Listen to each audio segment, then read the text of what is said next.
Boa noite, pessoal. Lu, tá por aí?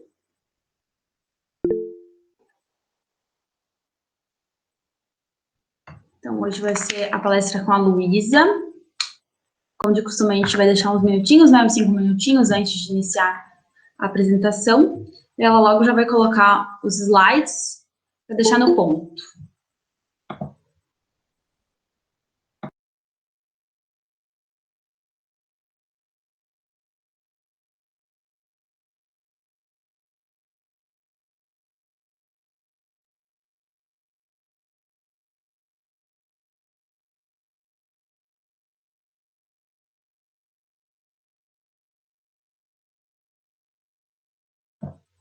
Pode colocar os slides, Lu, se já quiser. Uhum.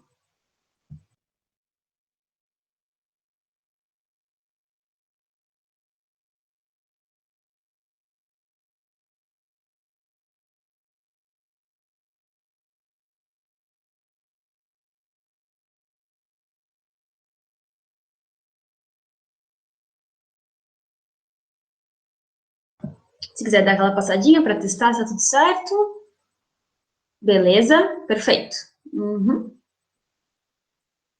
Daí a gente espera uns 5 minutinhos e inicia, tá?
Muito bem, então. Acho que podemos iniciar, né? Vou apresentar a Lu, primeiramente. Ela é médica veterinária, formada pela UDESC, pelo CAV. Atualmente trabalha na DNM Consultoria de Reprodução Animal, com bovinos e também com ovinos, em Santa Catarina. É consultora técnica no Sebrae Tech, no Ovinocultura. Produtora de ovinos na cabanha São João do Cedro. Alguém entrou, só um minutinho. Também é inspetora técnica das raças Devon e Brabham e avaliadora do Promebo. Não sei se é Promebo ou Promebo. E hoje ela vai falar um pouquinho para a gente sobre produção na ovinocultura, então. Tá bem? Te passo a palavra, Lu. O pessoal, se tiver algum questionamento, alguma dúvida, alguma pergunta, eu peço que, então, mande no chat, que ela responderá ao final da palestra, tá bom? Ou, se quiser esperar também, pode esperar a final da palestra e ligar o microfone, ligar a câmera. Fiquem bem à vontade.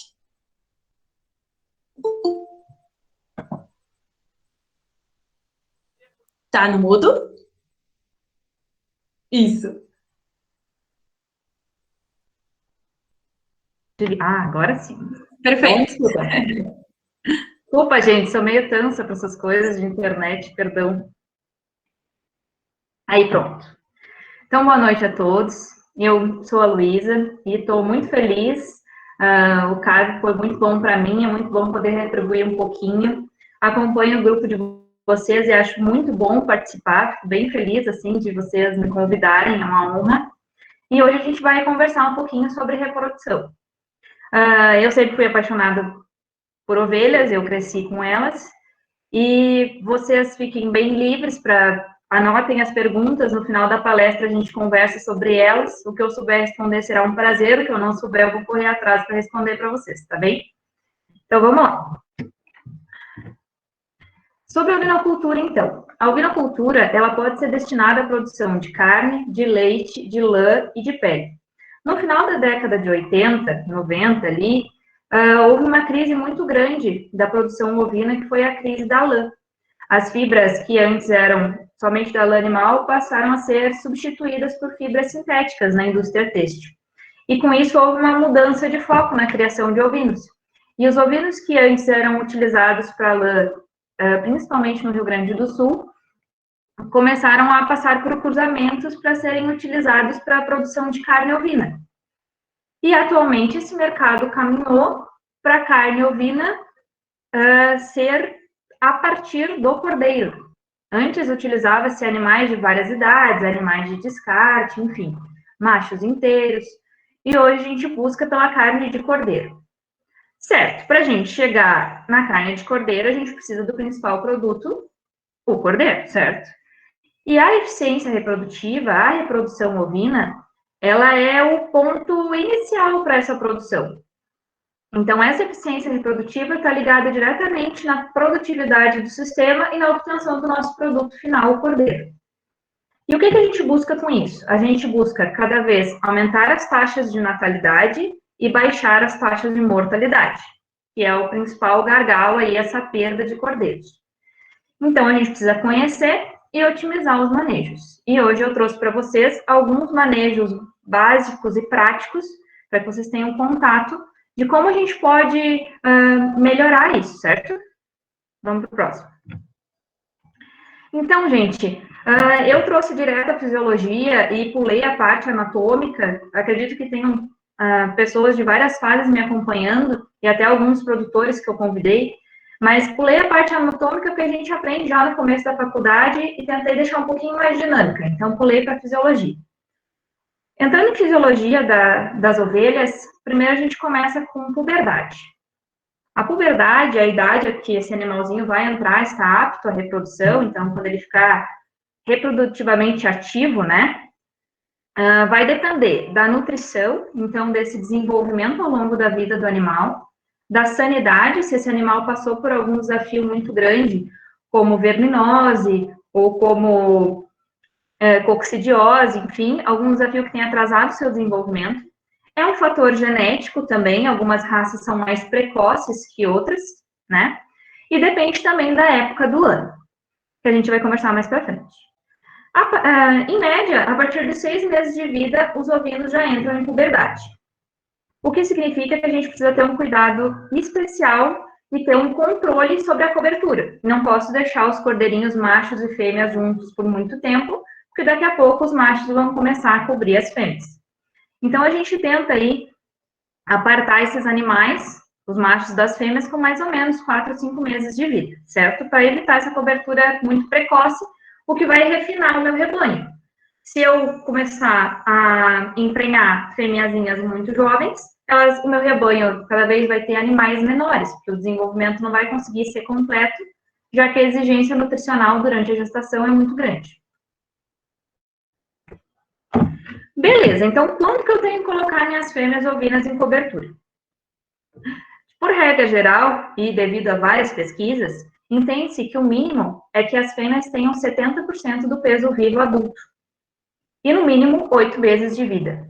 Aí, se a gente espiar nesse gráficozinho de baixo aqui do capil virtual, a gente tem um comparativo ali do peso adulto. Se o meu rebanho, as minhas fêmeas matrizes adultas, tem 60 quilos de peso vivo, para eu colocar em cobertura, as minhas fêmeas jovens devem ter 42 quilos.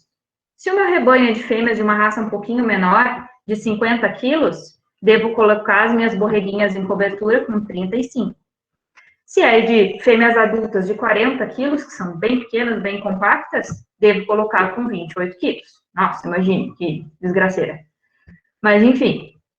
E no gráfico ao lado, a gente observa, então, esses 8 meses, né, acompanhando essa porcentagem mínima de peso de 70% do peso adulto, e a gente, então, tem que, na média, esse seria o ideal para colocar em reprodução. Beleza. Então, agora, saindo da puberdade, entrando diretamente no ciclo estral. O ciclo estral dos ovinos acontece, em média, a cada 17 dias. O cio dura, em média, 30 horas. E a ovulação acontece, em média, 30 horas após o início do cio, ou seja, bem lá no finzinho do cio. E nas ovelhas há uma particularidade, diferente, por exemplo, dos bovinos, que aceitam aquela monta homossexual, uma fêmea sobe na outra para sinalizar cio. Nos ovinos, a ovelha só entra em cio quando a gente só consegue entender que ela está em cio. O principal sinal é quando ela aceita a monta do macho, certo? Existe, sim, alguns sinais, como inchaço da vulva, avermelhamento, um pouquinho de corrimento, alguma coisa de movimentação da cauda, mas é mais restrito. Por isso, muitas vezes, utiliza-se os rufiões para identificar cio dessas matrizes.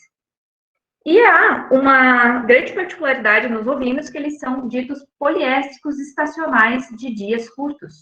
O que é que significa isso, Luiz?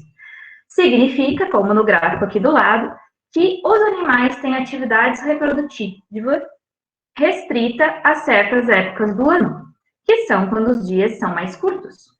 Isso determina, como a gente pode ver nesse desenho aqui do lado, uma sazonalidade reprodutiva. E, consequentemente, depois, como lá no primeiro slide, se eu tenho um período reprodutivo restrito, depois eu tenho produtividade restrita. E é isso que a gente pode modificar com manejos e biotécnicas, certo? E essa estacionalidade se deve principalmente ao fotoperíodo, que são as horas de luz por dia que eu tenho. Ele é o principal fator.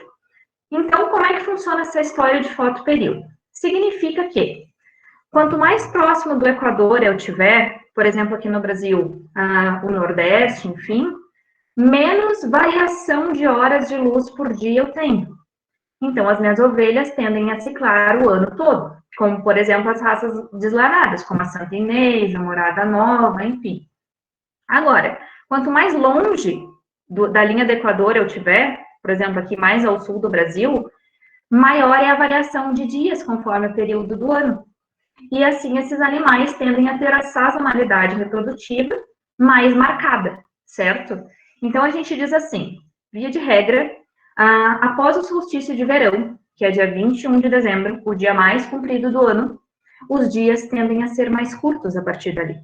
E esses animais iniciam a sua atividade reprodutiva. Ok?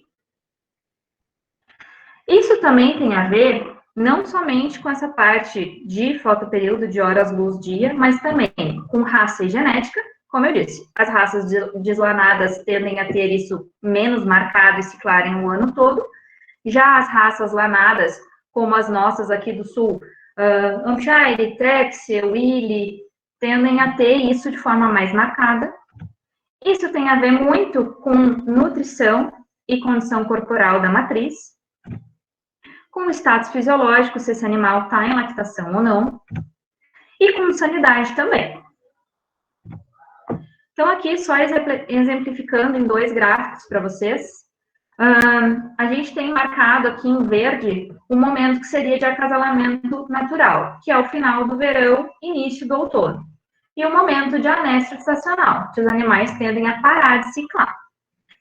E no gráfico ao lado, eu trouxe só para vocês entenderem um pouco, é um gráfico muito antigo, por isso que ele está apagadinho. É um gráfico da Embrapa, que eu gosto muito. A linha em preto, mais forte, significa a exigência nutricional das ovelhas. E ali em cima, dos meses de junho a agosto, está marcada a aparição, que hoje ainda é um período bem comumente utilizado para aparição. Então, elas são cobertas em dezembro, janeiro, fevereiro, março. Em geral, de janeiro a março são cobertas e tendem a parirem de junho a agosto. Enquanto vai indo a exigência nutricional das ovelhas, nessa linha bem preta, é difícil de enxergar, mas aqui embaixo, deixa eu ver se eu consigo fazer com o meu cursor para vocês, tem a disponibilidade de forragem natural. Então, olha aqui onde é que vai indo a exigência, aqui em cima, e olha onde é que está a disponibilidade de forragem. Então, a gente tem que se atentar muito em reprodução quanto à nutrição da matriz. Então, vamos lá. Mas esse negócio de fotoperíodo e de luz tem que ter uma explicação, certo? Muito bem. Então, a explicação se dá pelo seguinte. Na retina das ovelhas, elas têm fotorreceptores que mandam sinais nervosos para o sistema nervoso central, que vai processar essas informações. E aí existe um neuroreceptor chamado melatonina, que vai transformar esse estímulo de luz em um estímulo hormonal. Ela é produzida, essa melatonina, pela glândula pineal, e ela é produzida e secretada nos períodos de escuro, nos períodos de noite. Então, o que ela vai fazer? Ela que vai dar o start para aquele eixo hipotálamo, hipófise e gônada, dar sequência à reprodução dos animais. Então, ela gera estímulo de pulso dos hormônios de GNRH, que depois vão fazer picos de ALH e vão fazer o animal ovular. Então, toda a história do fotoperíodo parte dessa estimulação pela luz para a produção de melatonina. Então, vamos entrar no manejo reprodutivo propriamente falando. Para iniciar falando de manejo reprodutivo, a gente precisa começar de baixo. E começar de baixo significa que o pessoal precisa ter, os produtores precisam ter o controle do seu rebanho. E isso significa papel e caneta. Identificar os animais. É muito difícil você chegar a campo nas propriedades e o pessoal ter os animais identificados. Com brinco, com tinta na lã, numerados. A gente precisa desenvolver, como técnicos nas propriedades, esse costume. Cada animal vai ter um número e a gente ter anotações. Essa coleta de dados sobre a vida do animal, o seu desempenho, o seu número de vermifugações, as suas doenças, é muito importante. E isso desenvolve o que a gente chama de escrituração zootécnica, que é esse compilado de dados a respeito de cada animal dentro do meu rebanho. Beleza. A partir daí, um ponto muito importante e ainda muito difícil de ser aceito pelos produtores é que para ter uma produção, no mínimo organizada, a gente precisa ter uma estação de monta. Significa restringir o período que o macho está com as fêmeas. Isso nos ajuda a planejar aquele ciclo produtivo, a partir dali que a gente faz um calendário sanitário para o rebanho. Tudo parte daquele período de estação de monta, os manejos sanitários que a gente vai fazer. A partir daí, a gente tem um planejamento forrageiro, porque a gente deve montar nossa estação de monta, pensando que daqui 5 meses, quando a ovelha parir, eu tenho que ter uma boa disponibilidade de comida, porque ela vai ter uma alta exigência para a produção de leite. E a partir dessa determinação de que período é a estação de monta, que eu vou conseguir ter uniformidade dos meus cordeiros. Se todo mundo pega a cria junto nesse período, daqui 5 meses todo mundo cria junto e eu consigo padronizar os meus cordeiros, que é o que o mercado quer. E além disso, ainda consigo escalonar a produção. Significa não ter cordeiros só em um período, conseguir fazer manejos reprodutivos para ter cordeiros em mais épocas do ano. E essa estação de monta deve ter de 60 até, no máximo, 90 dias, certo? Com 60 dias, a gente tem a oportunidade, se a média de cios aí é de 15, 17 dias, com 60 dias eu dou 4 oportunidades de cio para esses animais emprenharem, certo? E quem não emprenhar, eu tenho que descartar, não serve para estar no meu rebanho. Isso nos ajuda a selecionar matrizes férteis de matrizes inférteis, que tem que virar receita para o produtor. Próximo. Para começar a falar de reprodução, um dos pontos mais importantes, aliás, de reprodução não, de ovinocultura. Um dos manejos básicos que a gente tem que fazer dentro da propriedade e ensinar o produtor a fazer, que ele tenha controle, que tenha anotação de dados sobre, é a variação de score de condição corporal das suas ovelhas. Score é uma coisa muito simples, que não custa nada, só um pouquinho de proatividade e vontade de fazer. Como é que a gente faz? Então, a gente vai palpar o animal, aqui na região lombar, entre o processo espinhoso das vértebras e os processos transversos, avaliando aqui a quantidade de músculo e gordura presente ali, e vai classificar esses animais de 1 a 5. 1 mais magro, 5 extremamente gordo. E o que é ideal a gente ter? É ideal que a gente tenha a manutenção desse score nas matrizes durante todo o ciclo produtivo, variando aí de 3 a 4. No pós-parto ali, em seguida que elas parem, elas tendem a perder até 1 ponto de score. Quando são partos gemelares, isso fica um pouco mais complicado ainda. Então, é muito importante essa manutenção, certo? E a gente acompanhar isso com a anotação de dados. Se a gente der uma espiada no gráfico que está aqui embaixo do Milk Point, a gente consegue ter uma ideia dessa variação em pontos de score durante todo o ciclo produtivo.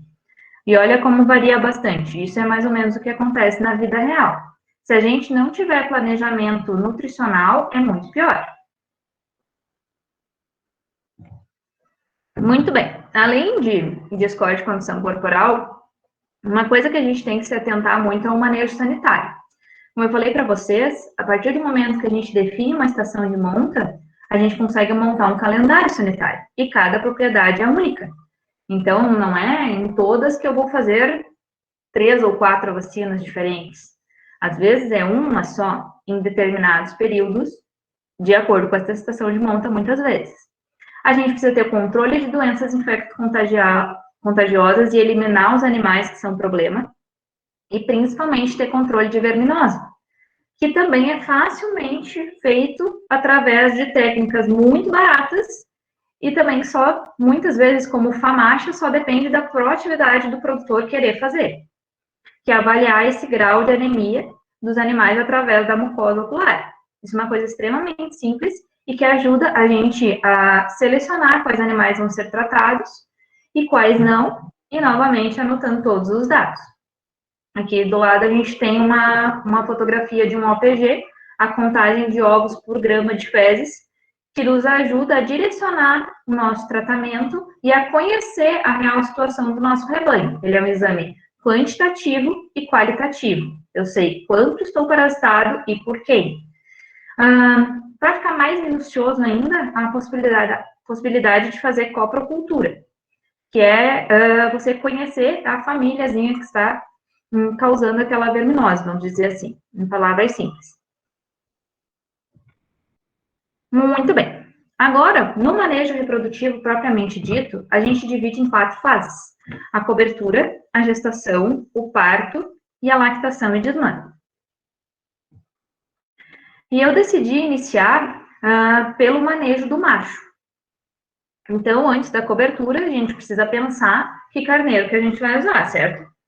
Então, como escolher um reprodutor? O primeiro princípio é usar animais registrados, usar animais que já passaram pelo crivo de uma associação, que já passaram por um técnico, que já passaram por uma seleção genética, que tem comprovada capacidade de passar as suas características benéficas adiante, em outras palavras.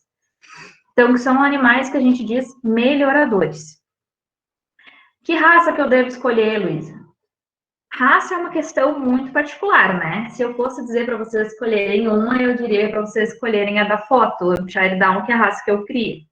A minha família cria, no caso. Mas raça é uma questão particular de cada produtor.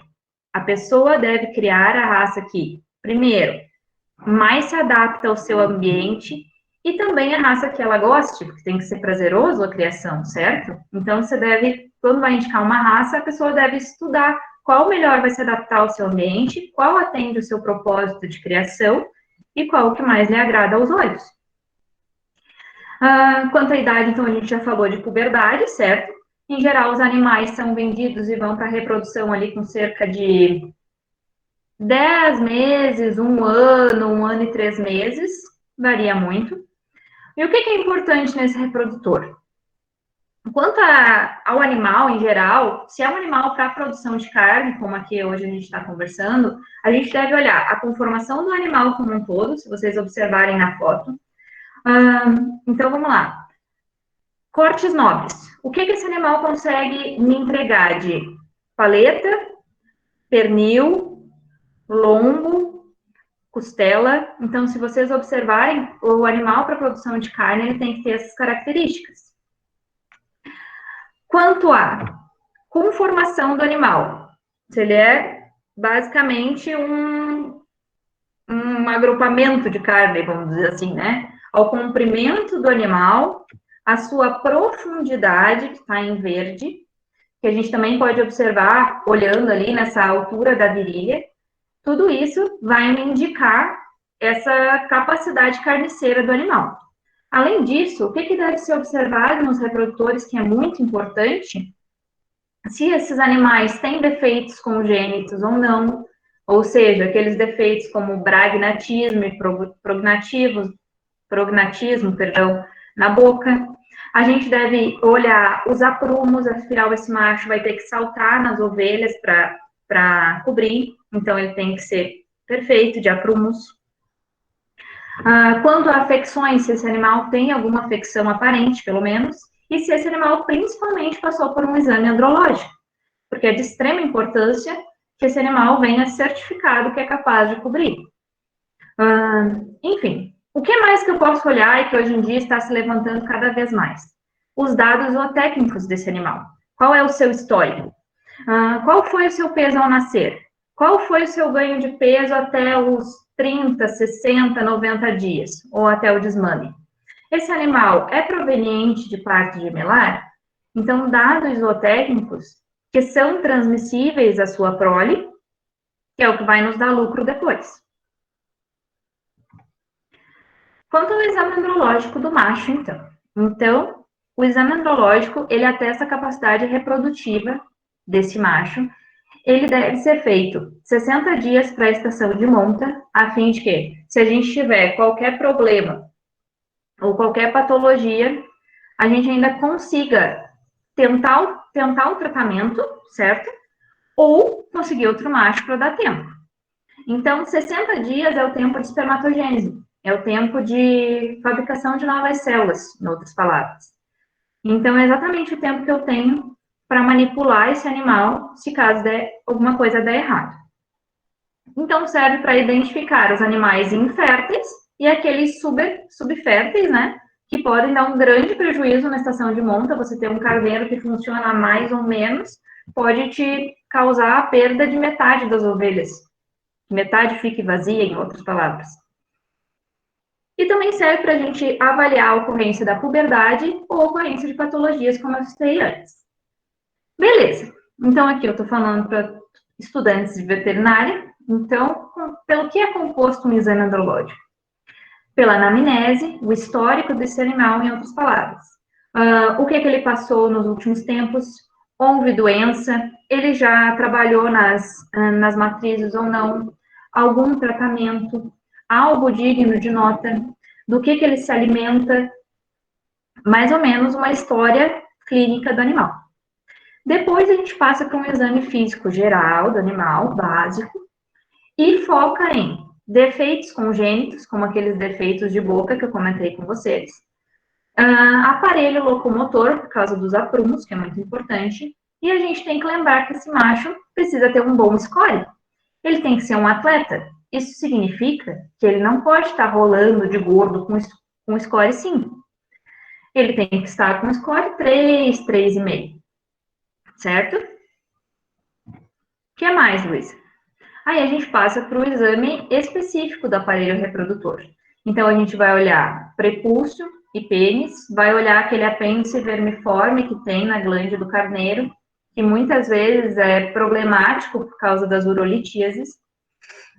A gente vai avaliar escroto, como está essa condição, como a gente pode ver aqui nessa foto, esse animal tinha passado por uma bicheira, por uma míase ali nessa bolsa escrotal, e havia uma aderência muito grande. Pela palpação, a gente avalia os cordões espermáticos, os testículos e os epidídimos. É possível ainda, nessa imagem aqui abaixo do quadro, fazer ultrassonografia dos testículos, como nesse caso aqui, em que havia uma fibrose. A gente avalia a circunferência escrotal, como nessa imagem aqui abaixo. A circunferência ela é herdável e ela ainda tem uma relação positiva com a quantidade de espermatozoides que esse animal é capaz de produzir e com a fertilidade das suas filhas. Em seguida, a gente procede à coleta de sêmen, que pode ser feita através de vagina artificial ou de eletrojaculação. E depois, com esse sêmen em mãos, a gente analisa. Na macro, a gente observa o volume, a coloração desse sêmen, o aspecto e até mesmo o odor. E no microscópio, a gente vai avaliar turbilhão, motilidade, vigor, fazer a concentração espermática desse animal e ainda patologia espermática, para ver se está tudo bem com o espermatozoide, se a célula está na sua condição perfeita. Beleza, daí temos o macho. E quanto às fêmeas, o que a gente faz com as fêmeas? O básico de se fazer com as fêmeas é seleção e descarte. Ah, Luísa, com base em quê? Primeiro, você começa pela idade. Idade a gente avalia pela dentição dos animais, muitas vezes, e a gente deve descartar fêmeas e renovar o nosso plantel em até 10% por ano, a fim de ir fazendo essa reposição e não deixar o nosso plantel ficar muito velho. Em geral, as orientações técnicas dizem que uma fêmea de 6, 7 anos já está ficando velha, produtivamente, né? Então, a gente tem que ir renovando para manter o nosso plantel sempre jovem e produtivo. Então, descartar contra defeitos congênitos ou adquiridos, ovelhas que se machucaram, enfim, ou que têm aqueles defeitos congênitos, sob análise de dados anteriores de desempenho produtivo. Então, com quem é que eu quero ficar? Desempenho produtivo, habilidade materna, cuida ou não cuida do cordeiro, desempenho produtivo, ganho de peso do cordeiro. Tem uma ovelha que desmama um cordeiro bem pequenininho, tem outra que desmama 2 muito bem. Então, isso tudo a gente vai selecionando com o tempo. E só é possível fazer com coleta e análise de dados. Então, ali embaixo, qual é o objetivo da propriedade? Vou selecionar minhas fêmeas de acordo com o meu objetivo. É ter matrizes maiores, menores, de que raça? Selecionar por fenótipo, selecionar por capacidade de manter o score de condição corporal, selecionar por resistência à verminose, certo? Isso é muito importante. Manutenção de score, como eu falei para vocês. Então, quando a manutenção de score, o que é importante falar? No manejo reprodutivo das fêmeas, a gente tem alguns escapes que a gente pode fazer para auxiliar nesse sucesso na estação reprodutiva. Um deles é o flushing alimentar. Nossa, palavra difícil. O flushing alimentar basicamente é uma suplementação energética dessas fêmeas, pré-estação de monta e durante a estação. Então, vai de 2 a 4 semanas pré-estação de monta, até 2 a 4 semanas depois do início. Então, vamos dizer que, no mínimo, eu fico 4 semanas tratando as ovelhas, mais ou menos 200 gramas, no mínimo, né? 200 gramas por ovelha por dia. E isso aí serve para ovelhas de baixo score. Então, ovelhas que eu fiz score de condição corporal e que estão com score aí 2,5, 2. Porque se eu fizer flushing em ovelhas gordas, não só vou gastar dinheiro, em outras palavras. Semelhante a esse efeito do flushing de melhorar a capacidade reprodutiva da fêmea, a tosquia pré-parto também funciona muito bem. E para que essas duas coisas servem? Servem para que a ovelha entre em balanço energético positivo. Ela come melhor, a sua reserva energética fica maior, e assim a gente pretende uma ovulação precoce no início da estação de monta e também uma múltipla ovulação. Luiz, então quer dizer que se eu fizer flushing, eu aumento a possibilidade de ter partos gemelares? Sim, quer dizer. Não é uma certeza absoluta, mas ajuda bastante. Eu quis elencar aqui quais são os manejos básicos de se fazer com a fêmea para ficar de fácil entendimento para vocês. Então, eu citei para vocês que a gente tem que manter o score nutricional, fazer o flushing, fazer a tosquia são opções para induzir a ovulação mais precoce e também buscar uma ovulação dupla. E para indução de cio, a gente tem algumas, fora os tratamentos hormonais, a gente tem alguns manejos bem simples, como o efeito macho, que eu vou falar para vocês em seguida, como manejo de luz, em que a gente restringe, expõe esses animais à luz e depois deixa elas no escuro. Isso daí tem uma ciência, mas é um manejo bem simples, só que é pouco utilizado, bem como os implantes de melatonina. Existem técnicas de fazer implantes subcutâneos de melatonina para estimular esses animais. O manejo de luz e os implantes são menos utilizados, apesar de funcionarem também. O que é mais utilizado eu coloquei para cá: a nutrição, o flushing, a tosquia e o efeito macho. Tá.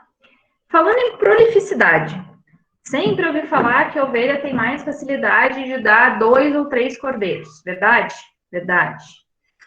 Então, prolificidade significa o número de cordeiros nascidos por cada parto. Significa que temos uma taxa de ovulação superior a 2.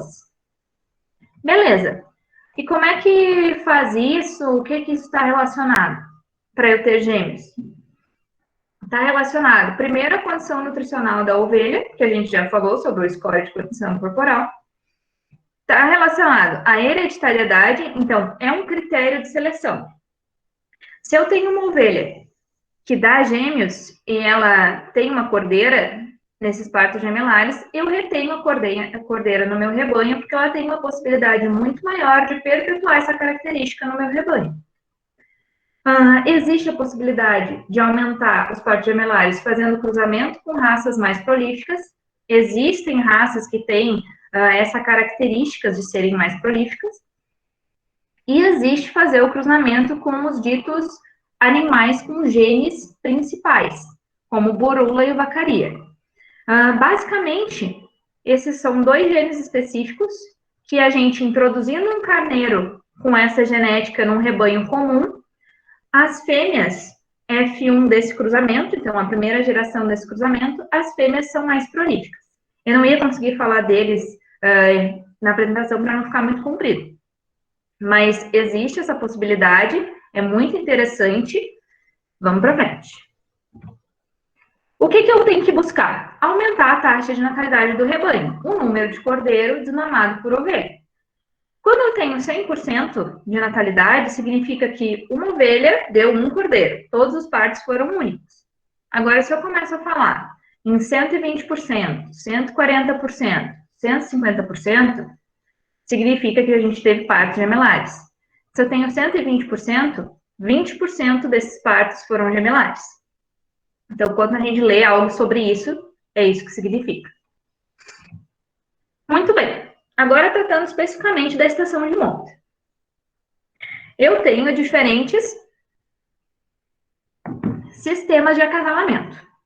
Eu posso ter a monta não controlada ou natural, uma monta a campo, então eu solto o meu carneiro com as ovelhas e deixo ele o tempo todo com elas. Eu tenho a monta controlada, que a gente pode fazer manejo de cores, ou usar o rufião e fazer monta somente à noite ou em um período do dia. Assim a gente otimiza o animal. É uma coisa que eu costumo muito fazer, utilizar o reprodutor somente à noite nas minhas fêmeas e fazer manejo de cores. Utilizando somente à noite, ele passa o dia inteiro numa pastagem de boa qualidade, com acesso à água e à sombra, repõe as suas reservas energéticas e trabalha à noite. E dá super certo. E tem também a monta dirigida, em que a gente leva as fêmeas até o macho. A gente tem um carneiro bufião, que vai identificar a fêmea em si, e a gente vai levar elas até o macho. O que é importante, independente desse sistema de acasalamento? Novamente, a condição corporal, então o estado nutricional, e a mineralização desses animais. Gente, é muito importante a gente fornecer sal mineral específico para a espécie, principalmente para esse momento de reprodução. Muito bem. Quantos machos eu devo usar no meu rebanho? Em geral, a proporção é de 3% do rebanho de machos. Dá mais ou menos um macho para cada 30 fêmeas. Mas, Luiz, eu já li que na Nova Zelândia se usa um macho para 100, 150 fêmeas. É possível? É muito possível. Fazendo esses manejos básicos de monta noturna ou controle por cores, a gente pode otimizar a utilização do reprodutor e ter menos machos para um maior número de fêmeas. Muito bem, eu tinha comentado para vocês sobre o efeito macho. Ele é um método natural de sincronização do cio, que consiste em apartar esse macho dessas matrizes e deixar elas por um período de no mínimo 30 dias, sem contato visual, sem contato auditivo, sem contato tátil com esse macho. Então, a partir do momento que eu reintroduzo ele no meu rebanho de fêmeas, graças aos ditos feromônios, elas entendem que está na hora de dar um start na função reprodutiva e iniciam a ciclar. Mais um manejo que não custa nada, né? E que a gente pode dar uma empurradinha para que essas fêmeas ciclem e peguem cria no início da estação de monta. Muito bem, Luísa, você falou de manejo de cores. O que é manejo de cores? Mais uma ferramenta super barata que pode nos ajudar muito. Consiste em a gente pintar o peito do carneiro com tinta xadrez, com azeite, banha, qualquer gordura, ou fazer através desses giz aqui, que tá embaixo uma foto para vocês, feito de cera, enfim, com coletes marcadores. Eu sempre fiz de forma muito barata, com tinta xadrez e com azeite, sempre deu certo. E como é que funciona isso? A cada 15 dias, mais ou menos, as ovelhas vão apresentar cio, certo?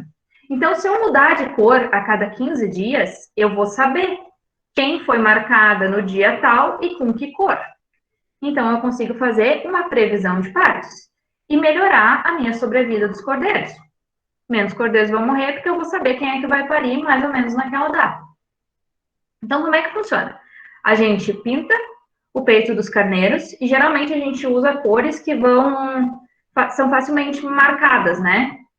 Mesmo que uma sobreponha a outra. Então, a gente começa da amarela, daqui 15 dias verde, daqui 15 dias vermelha, daqui 15 dias azul. Depois de eu marcar o peito dos carneiros, se vou largar eles nas minhas ovelhas, eles vão cobrir as ovelhas e elas vão ficar marcadas. Aí, eu vou lá e anoto que dia que foi marcada. Aqui, nessa foto, a gente tem 4 ovelhas marcadas em diferentes momentos. Uma está de amarelo, a outra de verde, a outra de vermelho. Aqui nessa foto, a gente pode ver que uma só ovelha foi marcada por 3 cores diferentes, amarelo, verde e vermelho. O que significa que essa ovelha entrou 3 vezes em cio? Por que ela está repetindo cio? Isso também nos ajuda a selecionar os animais por fertilidade. Novamente, investimento pouquíssimo, coleta de dados. Muito bem, o que acontece no outro dia? No meu caso, os carneiros passam a noite com as ovelhas e durante o dia ficam apartados. Fazendo o manejo de cores, ele está aqui, o peito está pintado, as ovelhas que ele cobriu estão aqui, estão identificadas com numeração. Vai uma pessoa lá no período da manhã, já vai apartar ele delas e já anota quem foi que pegou cria naquele dia. Anota o dia e o número. Aqui embaixo eu coloquei para vocês a tabela que eu uso com as minhas ovelhas, com as nossas ovelhas. Então, eu estipulo do dia tal até o dia tal, de 15 em 15 dias, troca-se a cor do peito, coloco o número das ovelhas, assim, o funcionário, enfim, a pessoa responsável, anota exatamente o dia que foi coberto daquele mês e eu tenho uma previsão de parto. Muito bem. Saindo dessa parte de cobertura, a gente passa para a gestação. E a gestação é um momento muito importante e que muitas vezes, minhas ovelhas eu já fiz flushing, as minhas ovelhas já foram cobertas, agora está tudo garantido. Nem sempre. A gestação das ovelhas tem duração média de 150 dias. A gente tem, se for pensar naquela nossa início de conversa, a sazonalidade reprodutiva. Então, pensando naquela sazonalidade, a gente teria um parto por ano. E o objetivo para maior produtividade desses animais seria que a gente tivesse 3 partos em 2 anos, que dá mais ou menos um parto a cada 8 meses. Para isso, a gente pode fazer manipulação hormonal, né, com protocolos de indução de cio, pode fazer manejos de luz e pode usar raças que são menos sensíveis à estacionalidade. O que acontece na gestação? Na gestação eu tenho a formação dos órgãos do tecido do feto, então esse desenvolvimento, eu tenho o desenvolvimento da placenta e tenho o desenvolvimento do útero e do colostro, certo? E eu queria que vocês dessem uma espiada com calma, né, nessa imagem, que é um gráfico que eu gosto muito, desenvolvido pelo William, do Uruguai, que nos conta que eu tenho 150 dias de gestação. Até os 90 dias, basicamente, formam-se o feto e a placenta. A partir dos 90 dias até os 150, eu tenho 85% do crescimento do feto. Então, esse período final de gestação é extremamente importante. O que nos leva a pensar, falando numa palavra mágica chamada programação fetal, que eu tenho que ter cuidados específicos também durante a gestação. É importante eu manter o score da minha ovelha e é importante eu conhecer o que acontece nesses períodos. Se a minha ovelha passar fome dos 35 até os 100 dias de gestação, onde estão se formando as fibras musculares, as células musculares, e se ela passar fome e não forem formadas um número de fibras adequado, vamos dizer assim, eu vou ter menos massa muscular. Isso vai ser para toda a vida do cordeiro. Então, eu vou ter menos carne. Já, se a minha ovelha passar fome dos 100 dias aos 150 dias, eu vou ter uma redução na hipertrofia desse musculinho. O que significa? Que ele não vai aumentar de tamanho. O meu cordeiro vai nascer com baixo peso ao nascer. Isso é muito importante, gente. Então, cuidar da nutrição da matriz nos diferentes momentos da gestação é muito importante para ter um cordeiro de qualidade para frente. Também, vale a gente lembrar que nesses últimos 90 até 150 dias da gestação, também se formam os adipócitos, as células de gordura do cordeiro. Então, a gente tem que dar uma boa alimentação para a fêmea matriz também, para que esse animal tenha marmoreio na carne, que isso é muito à frente, é a qualidade da carne que está envolvida, certo? Além de que, nessa última etapa, como eu comentei com vocês, há o crescimento, o desenvolvimento da glândula mamária e a formação do colostro, que é aquele primeiro leite que o cordeiro toma. Muito bem. Então, como eu falei, nesses primeiros 90 dias, a gente precisa manter ou aumentar o score das ovelhas até 3,5, 4. Porque depois vai ficar difícil eu colocar massa nessa ovelha. Vai ficar difícil, porque se a gente der uma espiadinha aqui nessa imagem de baixo,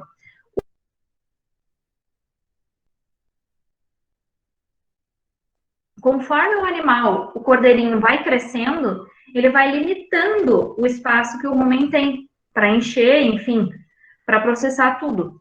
Então, a gente precisa concentrar nesses primeiros 90 dias em manter o score da minha ovelha ou aumentar, para que depois que passarem esses 90 dias, ela está bem nutrida e conseguir se manter sem sofrer muito, certo? E aí vem outra ferramenta muito importante, pouquíssimo explorada, chamada diagnóstico de gestação. O diagnóstico de gestação é uma coisa, assim, imprescindível que seja feita dentro de uma estação de monta. Eu preciso conhecer os resultados do meu planejamento. As minhas ovelhas pegaram ou não pegaram cria? Quem é que eu tenho que dar uma atenção melhor? Quem é que eu tenho que encaminhar para o descarte? Beleza. A ultrassonografia, ela pode ser feita de duas maneiras. Ou via transretal, ou via transcutânea, ou transabdominal. Pelo reto ou pela barriga. E se pode fazer, então, um diagnóstico precoce ali, a partir dos 30 dias de gestação, a gente já consegue fazer. Né? Avaliando a viabilidade fetal, então os batimentos cardíacos, e avaliando, como aqui nessa última foto, se a gente tem partos gemelares. Isso é muito interessante, porque daí eu consigo programar uma dieta melhor para essas minhas ovelhas de parto gemelar, certo?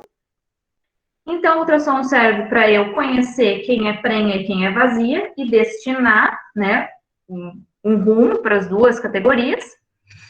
Identificar essas gestações gemelares aí a partir dos seus 45, 50 dias e identificar alguma patologia, alguma infecção uterina, alguma coisa que tenha acontecido, ou morte fetal, enfim. A gente fala também ali a partir dos 45 dias, porque antes ainda há uma chance de perda embrionária. Né? A gente tem que ter cuidado com fêmeas gestantes, principalmente no início, porque há chance de perda embrionária. Então, é legal a gente fazer ali a partir dos seus 45 dias de gestação. Muito bem. Passamos a cobertura, passamos a gestação, está na hora de parir. Vamos à parição. O que eu devo fazer no pré-parto com as minhas ovelhas? Lu, só me confirma se vocês estão me ouvindo direitinho. Tudo certo, Lu, tudo certo. Beleza, então vamos lá. Então, no pré-parto das minhas ovelhas, eu tenho alguns cuidados que podem aumentar esse meu sucesso. Novamente, repetitivamente, manutenção do score, manter o estado corporal. A gente pode fazer tosquia higiênica nas raças que têm mais lã. Em geral, nas raças para carne não é necessário. Mas raças direcionadas para lã, é interessante a gente limpar aquela região perineal, aquela região da glândula mamária, para o cordeirinho não ficar ali bobinho, tentando mamar uma lã e perdendo tempo na procura do teto. A gente sempre deveria vacinar sempre contra a clostridioses, que é uma doença, que são doenças, né, que acometem muitos nossos rebanhos aqui na região sul. Essa vacinação em fêmeas prenhes é feita 3 a 4 semanas pré-parto, a fim de que passe-se imunidade através do colostro para esse cordeiro. É feita também uma desverminação estratégica, que pode ser feita no mesmo momento da vacinação contra o carbúnculo, ou tem manejos técnicos que fazem no dia da aparição. A hora que baixar a imunidade da ovelha, desverminar essa ovelha. O que eu, Luísa, faço? Eu faço 4 semanas antes de parir vacina de carbúnculo e 10 dias pré-parto eu faço desverminação estratégica em todas as minhas matrizes prenhas e já derrubei tudo. Enfim, desverminação estratégica. O que mais? Eu tenho a minha previsão de parto se eu fiz o manejo de cores, o que vai me ajudar muito na sobrevivência dos cordeiros, certo? E o que eu preciso, então, se eu tenho a provisão de parto? Eu preciso pegar essas matrizes que estão próximas ao parto e trazer para um piquete próximo à sede. Um piquete maternidade, que a gente chama. Um local abrigado, um local seco, né? E fazer revisão desses animais que estão pré-parto, mais ou menos de 4 a 6 horas. Então, a gente vai estar sempre de olho para garantir que, se der algum problema, ainda dê tempo da gente atuar. Existem trabalhos, e é importante a gente falar isso, que se a gente suplementar mais ou menos naquela ideia do flushing, fizer um flushing da gestação, 40 dias pré-parto, a gente tem melhor sobrevida dos cordeiros. Como que é feito isso? A gente vai gradualmente suplementando essas ovelhas com uma ração energética a mais ou menos até, né, 1,5% do peso vivo, né, 2 vezes por dia, separa esse tratamento. Tem rebanhos que isso funciona muito bem, tem rebanhos que já tem uma pastagem muito boa que não é necessário, então vai muito de uma recomendação técnica, de ver o que está acontecendo na tua propriedade e o que precisa. O que eu costumo fazer na prática? Mais ou menos 15 dias pré-parto, a gente suplementar essas ovelhas com uma ração energética, sim, no mínimo aí 200, 250 gramas por ovelha, para principalmente uma formação de colostro de qualidade. Porque o colostro, ele se forma na última semana pré-parto ali, nos últimos 5 dias. Então, se essa ovelha estiver bem suplementada, ela vai produzir um colostro de melhor qualidade. Beleza, temos o pré-parto, agora temos o parto. A duração média do parto de uma ovelha é de 1h30. Então, a ovelha começou a se arrumar para parir, eu já não preciso ir lá com as minhas luvas, intervir, puxar. A natureza tem que conseguir fazer o seu papel. Então, beleza. A ovelha já está lá em trabalho de parto faz 1h30, nada acontece, aí eu vou lá dar uma mãozinha, certo? O que é muito importante? A nutrição da matriz, a condição dela, está diretamente relacionada ao vigor do cordeiro. A capacidade dele levantar, buscar o tetinho para mamar. Então, esse vigor do cordeiro está diretamente relacionado àquela suplementação que a gente faz pré-parto, aquele flushing pré-parto. Em seguida que ela derruba o cordeirinho, que ela pare ali, acontece isso que a gente está vendo na foto. O reconhecimento materno-filial. Nesse momento, ali na meia hora até 2 horas pós-parto, a ovelha vai fazer um laço com o cordeirinho, através principalmente do cheiro. Então, a gente não deve intervir diretamente, arrancar o cordeirinho dali, enfim, a gente tem que dar esse espaço para elas. Em borregas é muito mais complicado, quando é a primeira cria, às vezes ela não sabe o que está acontecendo, então a gente tem que respeitar esse tempo de reconhecimento dos dois. No cordeirinho, isso vai se dar também pelo cheiro da mãe dele, pelo som dela e pela movimentação dela ao redor dele, certo? E existem formas, através de anotação de dados, da gente anotar e dar nota de 1 até 5, como no score, para o vigor do meu cordeiro, se ele está bem ativo, se ele consegue levantar e mamar, para o score daquela matriz no momento da aparição, para a habilidade materna. Ela derrubou o cordeiro e foi cheirar, foi lamber, foi tirar a placenta, foi ajudar ele a levantar. Para o ubre dessa ovelha, se já é uma ovelha que está com mastite ou que tem pouco leite, ou é um ubre bom, tá tudo certo, né? E para o tipo de parto. Precisei ajudar? Não precisei ajudar? Gente, são pequenos dados que a gente constrói uma identidade daquele animal dentro da propriedade e consegue descartar quem não serve, certo? Vamos lá, então. Meu Deus, Luísa, mas com que peso que tem que nascer esse cordeiro, então, para dar tudo certo? Nos trabalhos, aqui eu peguei do CEPOV, da URGS, o que a gente preconiza é que os cordeiros nasçam aí de 4 a 5 quilos. Nem muito pequenos e nem muito grandes. Com 4 a 5 quilos, esses animais conseguem manter o seu calor, o seu corpinho ali, termorregular, né? E a gente também não corre tanto risco, assim, de problema de parto, de distorcia. Muito bem, o que eu tenho que cuidar do meu cordeirinho? Primeira coisa que eu tenho que ficar observando, lá de longe, respeitar a relação deles, A ovelha lambeu o cordeirinho ou ele ainda está com a placenta por cima da cabeça, aquela coisa? O cordeiro mamou, a ingestão desse colostro, desse primeiro leite, é muito importante. É através dali que ele vai receber toda a imunidade que ele precisa. E isso deve acontecer nas primeiras 6 horas de vida. Muito bem. Cordeirinho, beleza, levantou, mamou. Agora eu vou pegar nele e vou fazer o meu papel. Se o umbigo estiver muito comprido, eu vou medir 2 dedos ali do umbiguinho e vou cortar e fazer a desinfecção dele com iodo. Isso é muito importante, gente. E é um manejo muito simples que também não custa praticamente nada e que muitas vezes garante a sobrevida do cordeiro. Vou identificar esse animal. Posso colocar um colarzinho, posso colocar o número da mãe aqui com tinta. Tem N maneiras da gente identificar. O importante é que identifique e pese, para a gente ter noção de peso ao nascer. Beleza. Aí vem os problemas. Cordeiros hipotérmicos, ou seja, cordeiros com baixa temperatura, menor de 37 graus. O que eu tenho que fazer? Eu tenho que aquecer esse cordeiro, eu tenho que fornecer colostro para ele, e se nada estiver dando certo, eu tenho que fazer uma injeção de glicose intraperitoneal, na barriguinha, que a gente já vê mais para frente.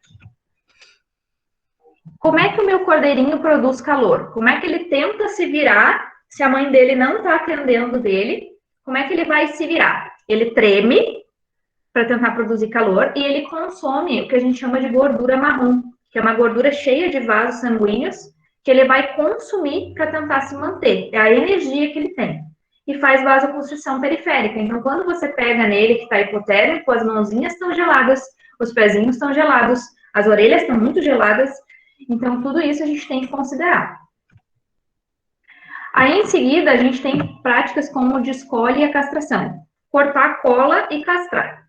Aí é de cada propriedade. O que a gente deve fazer quanto à questão de cortar a cola? Existem N maneiras de cortar a cola. O que é importante a gente respeitar é que a gente corte a cola do animalzinho ali a partir da segunda, terceira vértebrazinha, para que a gente não tenha perigo de lesionar a coluna vertebral, certo? Então, aqui na imagem a gente tem a pessoa está fazendo desinfecção do umbigo com iodo na primeira foto, identificou o cordeirinho na segunda foto com o brinco da mãe aqui penduradinho no pescoço, e está pesando na última foto. Aqui eu coloquei um gráfico que eu gosto muito para a gente conseguir entender o que é aquela história de fornecer colostro e fazer injeção de glicose. Quando a gente tem cordeirinho hipotérmico, com baixa temperatura, a gente tem que ir lá medir a temperatura, beleza? Vamos por esse caminho de cá. Tirei a temperatura. Tá 37 até 39 graus, a gente seca o cordeirinho e fornece leite para ele. A gente tem menos de 37 graus, a gente tem que tomar alguns cuidados. Se o bichinho nasceu há mais de 5 horas, já faz mais de 5 horas que ele nasceu, a gente tem que avaliar se ele suporta o peso da cabeça, se ele fica de pezinho, ou se ele tá lá deitadinho, todo ruinzinho. Se ele suporta o peso da cabeça, eu posso passar uma sonda pela boquinha e fornecer leite. Se ele não suporta o peso da cabeça, eu faço injeção de glicose. Isso difere as duas técnicas, certo? Muito bem. Luísa, você falou muito de banco de colostro, falou muito de colostro, falou dessa glicose, vamos entender melhor isso. Então, o colostro, aquele primeiro leite rico em imunoglobulinas, que é de extrema importância que o cordeiro tome até 6 horas de vida, a gente pode ter em bancos de colostro. Significa, nasceu, aquela mãe não atendeu dele, eu vou lá e vou tirar o colostro e armazenar ele, aí numa quantidade máxima de 100 ml por frasquinho, para que fique fácil de eu descongelar depois e não jogue fora. Esse descongelamento do colostro deve ser feito a uma temperatura de no máximo 30 graus, para que a gente preserve os anticorpos, as proteínas ali presentes. E como é que a gente faz para fornecer isso para o colostro, para o cordeiro, perdão?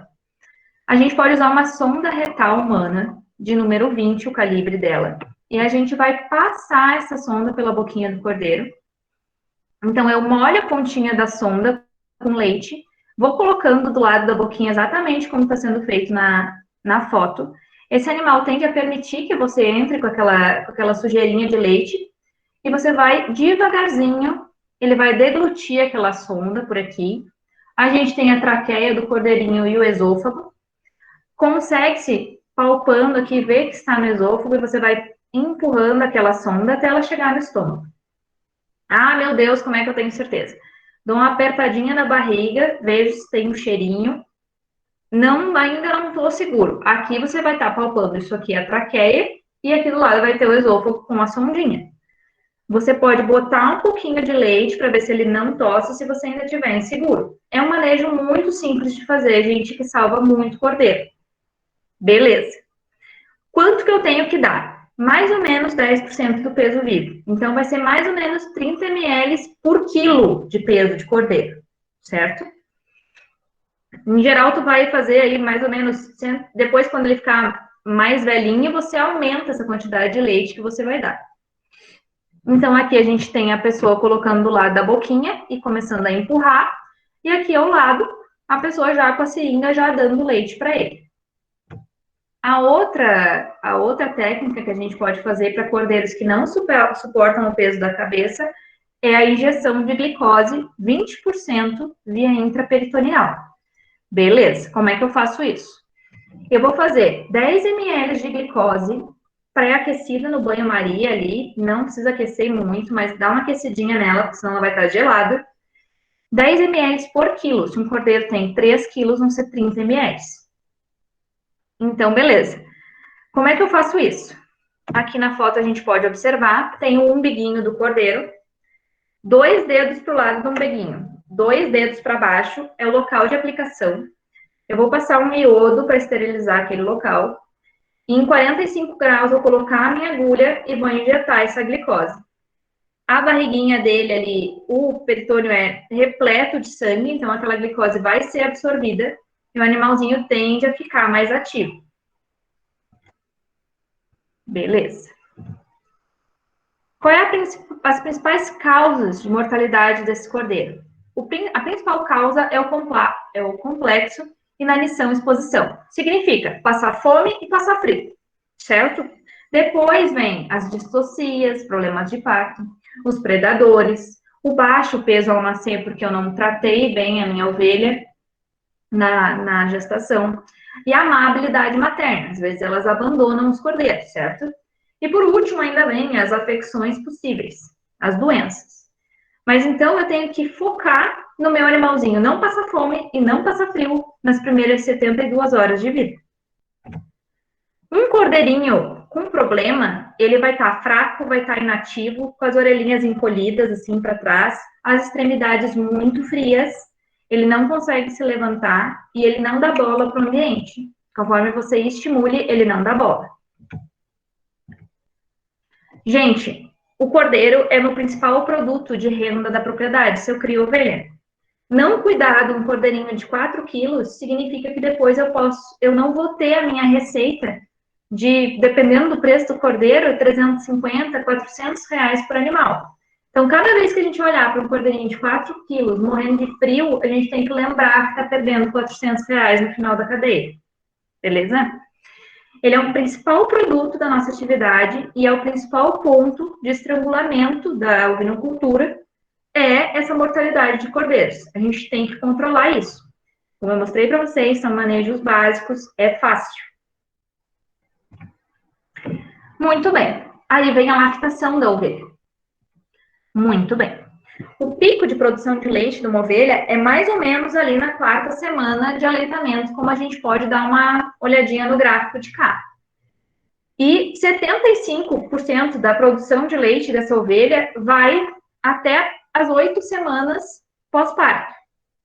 Então, não é muito longe, não. Isso significa que a gente precisa adaptar esse nosso cordeirinho e aproveitar que esse é um momento de maior ganho de peso dele, maior conversão alimentar, aproveitar essa lactação e dar subsídio ainda para ele, dar formas de ele converter ainda mais. O principal desafio desse momento de produção de leite da ovelha é a subnutrição, então a queda nesse score, e a verminose. Como a gente pode ver nesse gráfico aqui da URGS, ali, ó, no 10º dia pós-parto, a contagem de OPG altíssima. Então, a ovelha bem verminada. Com aqueles manejos de desverminação estratégica, a gente consegue dar uma segurada nisso.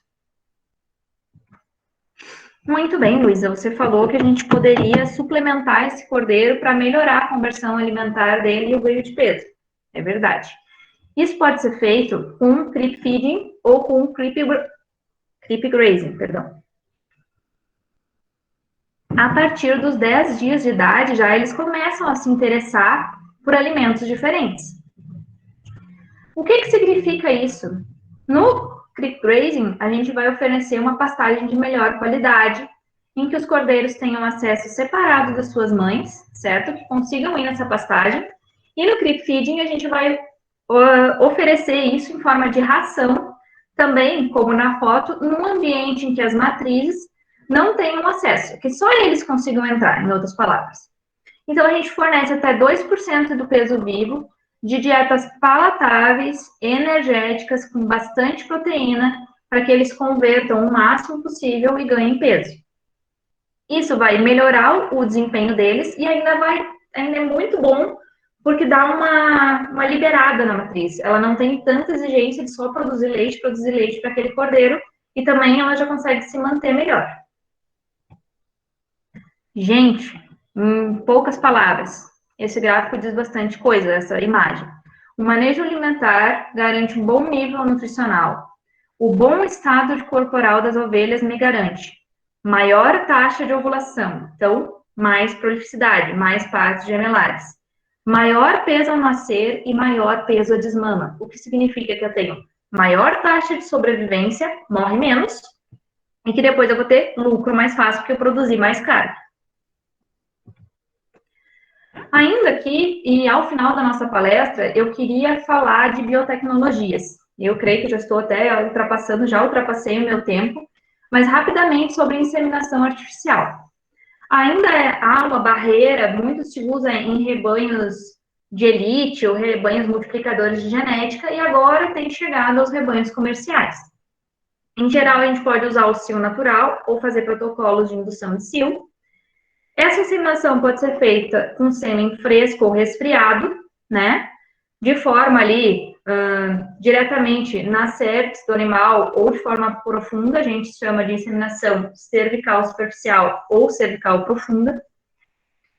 Mais ou menos, quando a gente usa sêmen fresco, a gente utiliza umas doses inseminantes de 300 milhões de espermatozoides e consegue índices acima de 60% de prenhez, é muito bom. A gente pode usar o sêmen fresco que eu coletei aqui na minha propriedade e levei até o produtor X em até 3 horas, e se ele tiver resfriado, em até 72 horas, com perdas aí de qualidade, enfim. E via transcervical, essa mais profunda, devido ao fato das ovelhas terem uma anatomia, né, do trato reprodutivo com a cervix com os anéis muito tramados, é um processo muito traumático e que, em geral, não tem bons resultados. E a gente ainda tem inseminação artificial com sêmen congelado, que é feito por uma microcirurgia chamada laparoscopia, em que a gente deposita esse sêmen pós-descongelamento diretamente nos cornos uterinos da ovelha. Em geral, essa técnica tem bons índices, acima de 50%. A gente consegue utilizar menos células espermáticas, então ali de 50 até 100 milhões de espermatozoides, então a gente otimiza, né, o uso de um carneiro, né, mas necessita aí de mão de obra especializada, necessita de um veterinário, enfim, uma pessoa que faça isso. Quais são as principais vantagens da inseminação artificial? O melhoramento genético, então eu ganho muito, né, em melhoramento genético, posso usar carneiros de qualquer lugar. É muito fácil esse cruzamento, né, tem um maior aproveitamento desse ejaculado. Aí os autores falam que consigo usar de 1 ml para um ejaculado de uma ovelha para cada. Tem pessoas que falam 30, 60 ovelhas, dependendo do volume e da qualidade desse ejaculado, da concentração. A redução da transmissão de doenças venéreas e a redução do intervalo entre partos. Eu consigo manipular isso para fazer as minhas ovelhas, para eu ocupar o máximo das minhas ovelhas, ganhar em produtividade. Gente, terminando a minha palestra, eu queria que vocês conhecessem um pouquinho dos índices que a gente deve coletar e conhecer na nossa propriedade. Respirei. O primeiro seria a taxa de prenhez de fertilidade. O que quer dizer isso? Quantas ovelhas eu tenho prenhas das que eu coloquei em reprodução. Isso deve ser acima de 90%. Aí eu tenho a taxa de natalidade, que é quantas ovelhas pariram daquelas que eu coloquei em reprodução. Que pode ser que haja alguma perda da prenhez, certo? Qual é a minha taxa de prolificidade, o número de cordeiros por parto que eu tive? Qual que é a de mortalidade dos cordeiros, que deve ser abaixo de 10%. Quanto menor ela for, melhor para nós. Qual é a minha taxa de desmame, a eficiência reprodutiva? Quantos cordeiros desmamados ao final do ciclo, dividido pelo número de fêmeas que eu coloquei em cobertura? Conhecer o peso ao nascer e o ganho de peso dos meus cordeiros. Pesar eles no dia do nascimento, pesar eles com 30 dias, pesar com 60, com 90, pesar no desmame. E conhecer a relação entre o peso do cordeiro desmamado e o peso da sua mãe. Isso é muito importante. Quanto que aquela matriz me produz em peso de cordeiro, certo? Então, para terminar com vocês, cada propriedade é única e tem um planejamento específico. A ovinocultura necessita de atividades de alto impacto e baixo custo. A maioria dos manejos que eu falei para vocês aqui hoje dependem somente da proatividade do produtor, da vontade de fazer. E o que não se mede, não se gerencia. A gente precisa acostumar os produtores, nós como técnicos, a coletarem e anotarem dados, para conhecer o seu rebanho. Muito obrigada pela atenção, desculpe ter extrapolado o tempo. Tentei fazer uma palestra com o que eu considero importante na prática, o que eu mais uso e o que as pessoas a campo desconhecem ou têm mais dificuldade. Não são grandes manejos e grandes tecnologias que hoje fazem diferença na ovinocultura, são pequenas ações de baixo custo que somadas podem dar um grande resultado. Beleza? Quero convidar vocês para conhecerem a página da Cabanha e a página da empresa, da DNM, e acompanharem a gente por lá. E fico sempre à disposição de vocês para qualquer dúvida. Tá bem? Fim. Show de bola! Agradecer mais uma vez, Luísa, muito obrigada. Nos deu uma aula para a gente aí de um semestre e resumiu tudo, e a gente conseguiu entender muito bem. Se explica muito bem, a didática é muito boa, se comunica muito bem, tá bom? Muito obrigada. Em nome do GEPRO. Quero agradecer a todo mundo que está aqui, aos familiares de alguns ramos, Andrade, né? Aí realmente estão com a gente. A família inteira veio assistir. Isso. Que bom. É muito bom quando a família apoia, né? Sempre com esse carinho. Quero falar para o pessoal que podem colocar suas perguntas, se quiserem abrir o microfone, temos um tempo aí. Não sei até que horas a Lu pode ficar com a gente. Não, podem, vamos conversar, vamos trocar ideia. O que eu não souber, eu busco e trago para vocês. Show de bola. Então, a pessoa está falando ali. A primeira pessoa que eu vi comentando foi o Leonardo Martins, não sei se está tendo acesso agora ao chat. Tá, abri aqui, já vou dar uma espiada junto contigo, pode ir? Beleza. Ele comentou, né, que tu falou ali que precisa dar o start, dando sequência ao planejamento. E também falou da página no Instagram do Repuxaridade Brasil. O pessoal também, que quiser curtir ali, seguir, vai ter um conhecimento com certeza. A Amanda dando parabéns, o Leonardo novamente, Ângela, Camila, todo mundo gostando muito. E a Alana tem, acho que uma pergunta, é meio grandinha, eu vou ler ele para ti. Boa noite, parabéns pela ótima palestra. Na tua opinião, o que falta para Santa Catarina abrir as portas, de fato, para a produção de ovinos de corte? Já que é uma atividade muito rentável por área e com ótima oferta de mercado. Na verdade, a pergunta abrange o país todo, mas entendo que será mais difícil. Mais difícil. Mas tá. Essa pergunta, assim, esses dias eu dei uma palestra sobre produção da carne ovina. E essa foi uma das perguntas mais recorrentes e acho que todo mundo se faz. Eu acho que o primeiro ponto inicial da ovinocultura catarinense é essa profissionalização, Alana. Que é o quê? É a gente partir dessa aplicação de manejos básicos, a gente anotar dados nas propriedades e a gente caminhar para realmente ficar profissional naquilo. As pessoas hoje em dia compram o cordeiro do vizinho para ser o carneiro. Não conhecem nenhum dado da sua produção, zero. As ovelhas não têm As ovelhas não têm brinco, as ovelhas não têm história nenhuma na vida. Seleção e descarte é feito quando alguém quer fazer um churrasco, em outras palavras.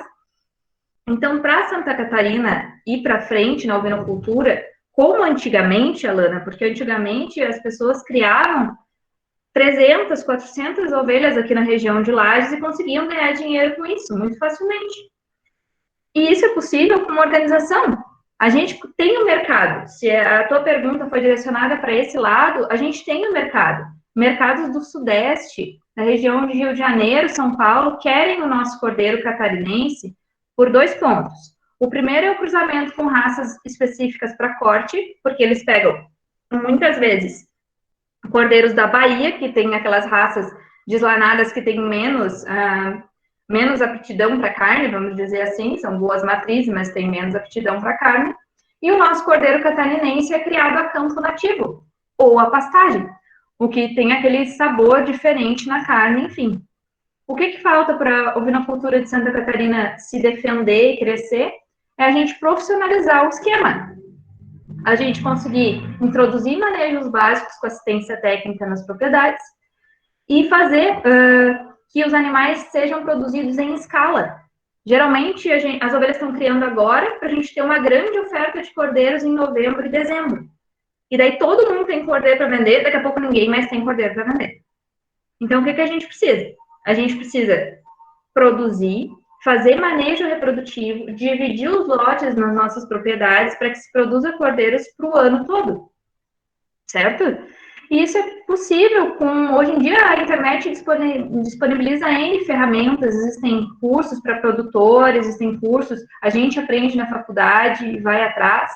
Então, é possível produzir sim, é uma atividade altamente rentável, porque é um bichinho de ciclo curto, e que aí, animais ali, a gente está conseguindo que animais com 120 dias, 140 dias ou menos, vão para abate prontos. Desmamou, subiu no caminhão. Não tem, sabe? Não tem. Ficou 5 meses na barriga, em 100 dias está pronto para matar, eu já posso dar início a um novo ciclo, certo? E o pessoal quer os nossos cordeiros catarinenses. Então, assim, hoje eu estou falando aqui para estudantes de veterinária, como técnicos, a gente precisa levar essas informações ao produtor. E às vezes vocês viram manejos básicos que não saem do bolso, não ofende, depende de vontade, entende? A manejo básico a gente tem mais cordeiro, a gente consegue selecionar, enfim, e consegue fazer eles terem maior ganho de peso para já com 100 dias despachar. Então, eu acho que é isso que falta, mas vejo grandes movimentos aí de assistência técnica para atingir esse objetivo. Show, acho que foi bem respondido, né, Alana? Pessoal, o formulário tá ali para presença, tá?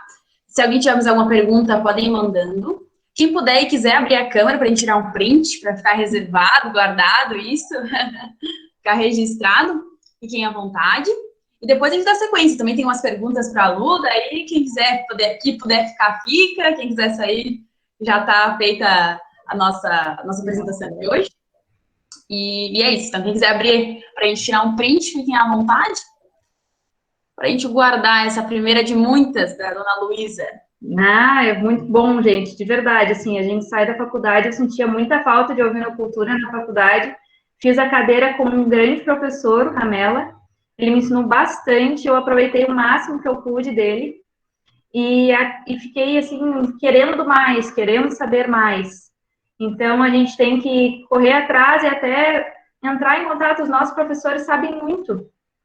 Então, às vezes, é só falta de perguntar, né? E de solicitar que aquilo seja conversado, seja falado.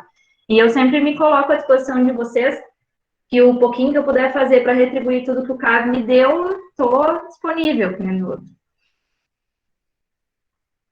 Show de bola. Cadê a vovó Vânia, que estava aí? Ah, viu? Presentíssima lá. Ah, apareceu o rostinho. Beijinho. Presentíssima. Maravilhosa, né? Que bom, que bom. Então, vamos tirar um printzinho e depois a gente tem umas perguntinhas. Vamos tirar uns dois, sempre eu tenho um que sai de olho fechado. 1, 2, 3 e...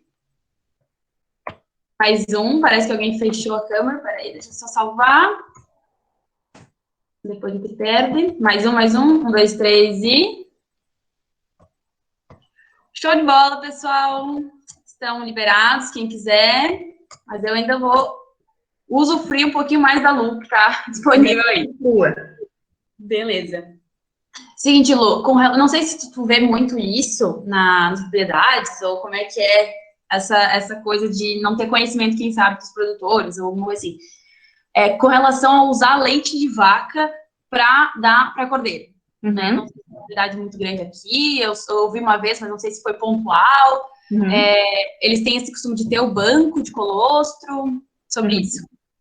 Então, eles não têm costume de ter banco de colostro, inclusive quando eu falo isso com eles, eles entendem que é um manejo super fácil que eles poderiam ter feito e não se deram conta. Então, eu sempre tento ensinar, é uma coisa bem simples. O que a maioria das pessoas faz é tentar dar leite de vaca. Só que leite de vaca não é leite de ovelha. Leite de vaca é muito menos gorduroso e tem muito menos proteína que leite de ovelha. Então, a gente não pode dar? Não, a gente tem que dar. A gente tem que dar. O que a gente pode fazer? Existem algumas coisas que a gente pode fazer no leite de vaca. Por exemplo, a gente pode colocar como se fosse mimetizar ou tentar fortificar esse leite para mimetizar um colostro. A gente fazer com gema de ovo, a gente pode fazer. E com uma fonte de gordura, por exemplo, eu sempre gosto de colocar nos primeiros dias de vida do cordeiro uma colher de sopa de banha derretidinha na mamadeira, certo? Nos primeiros dias de vida, como o leite de ovelha é muito mais rico em açúcar do que o de vaca, a gente pode colocar caro, que é glucose de milho. Algumas pessoas conhecem isso. Se você digitar caro no Google, vai aparecer a fotinha, é glucose de milho. A gente coloca uma colherzinha de chá ali nos primeiros 3 dias de vida do cordeiro para fortificar aquele leite. Então, assim, a gente pode dar leite de vaca, não tem problema, só que ele não substitui. Então, para a gente dar uma melhorada, principalmente nos primeiros dias do cordeirinho, primeira coisa, ter um banco de colostro de ovelha, pode ser melhor se for da mãe dele, se não puder ser da mãe dele por N motivos, você vai tirar de uma mãe que os seus filhotinhos já mamaram, né? Mamou tudo ali, beleza, vou tirar, reserva, coloco no freezer, depois daquilo ali você passa a dar leite de vaca. E você pode dar uma fortificadinha com banha, é uma coisa super simples, né? E com certeza vai ajudar bastante, porque o leite de ovelha é bem mais fraco, bem mais forte que o de vaca, perdão. Diga, dona Lu. Beleza. Não sei se alguém tem mais alguma pergunta. Ou não. Então sobre... Tu não abordou sobre isso também, porque tu abordou bastante coisa, né? Mas sobre... Tu comentou... Perdão. Não chega a ser inseminação artificial. Não, muito obrigada, nós agradecemos muito. Não sei como é que você comentou o nome, acho que é intrauterina, já diretamente no útero. Aí faria uma abertura ali, realmente? Se daria ela? Não? Isso, eu podia ter abordado um pouco mais as biotécnicas, mas eu sabia que eu ia estourar o meu tempo e não ia ter tempo de explicar as coisas direito. Não, tranquilo. Na inseminação artificial de ovelha, a gente pode fazer ela com sêmen fresco ou resfriado. Com o sêmen fresco ou resfriado, a gente coleta, dilui o sêmen e vai inseminar as ovelhas. Para isso, é muito fácil, também não é nada traumático para a ovelha. A gente coloca ela de bundinha para cima, sim. Coloca um espéculo que vocês vão aprender em reprodução quando vocês chegarem por lá. Coloca o espéculo e uma lanterninha, encontra a cérvix da ovelha e com uma pistolinha inseminadora, que a gente chama, que é basicamente uma pistolinha com uma dosificação já determinada, né? Você vai depositar esse sêmen ali no primeiro anel da cérvix da ovelha. Está inseminada a ovelha. A outra maneira, que é cervical profunda, a gente tem que puxar com duas pinças a cérvix daquela ovelha e tentar ultrapassar alguns anéis da cérvix da ovelha para depositar o sêmen. Só que, diferente, por exemplo, da vaca, os anéis da cérvix da ovelha, seria como uma traqueinha de pessoa, assim, os anéis da cérvix são desencontrados. Então, um é assim, o outro é assim, o outro é assim, e fica difícil você passar por um meio, você tem que ir costurando. Isso é muito traumático, não é legal. E daí existe a gente fazer inseminação com sêmen congelado, que tem ótimos resultados. E a gente faz uma microcirurgia, que se chama laparoscopia, em que a gente vai dar uma leve sedada na ovelha, fazer uma anestesia local, ali um pouquinho abaixo do úbere. Aí a gente faz 2 incisões, uma de cada lado, onde a gente fez a anestesia local, fura os músculos abdominais com um trocáter e passa o laparoscópio, que é um equipamento, e através disso a gente vai conseguir visualizar os cornos uterinos e através daqui inserir a pistola, inseminadora, enfim, e você vai conseguir enxergar onde depositar aquele sêmen. Você vai depositar o sêmen do lado onde tiver a ovulação, corpinho útil, ou você divide a dose de sêmen na metade nesse corno, metade nesse corno. Tirei o aparelho, não preciso fazer pontos, não é grandes incisões horríveis. Tem pessoas que dão um pontinho, tem pessoas que pegam um super bonder, como o meu supervisor de estágio, e apertam e tá asturado, e tá inseminada a ovelha aí com seus 60%, 70% de sucesso. É muito bacana, mas ainda não é a realidade. Isso se faz mais em rebanhos de elite, enfim, produtores de genética, mas com o tempo isso pode ser sim aplicado nas propriedades, usando aí carneiros importados aí, como nos bovinos tem N vantagens, né? Por aí que funciona a laparoscopia. Ótimo, ótimo. Só para ter mais uma noção mesmo, conseguir visualizar. Mas deu bem boa. Então, tá certo. Muito obrigada. Te agradeço novamente. Muito obrigada. Agradeço muito a oportunidade e a atenção de vocês. Perdoem todo esse tempo falando, gente. Tentei trazer o máximo de assuntos possíveis. Não, foi ótimo. Foi de grande valia para todos nós, com certeza. E iremos chamar mais vezes também, tá bom? Então, muito bom falar com vocês. Beijão. Até mais, galera. Até. Tchau, tchau, gente. Obrigada.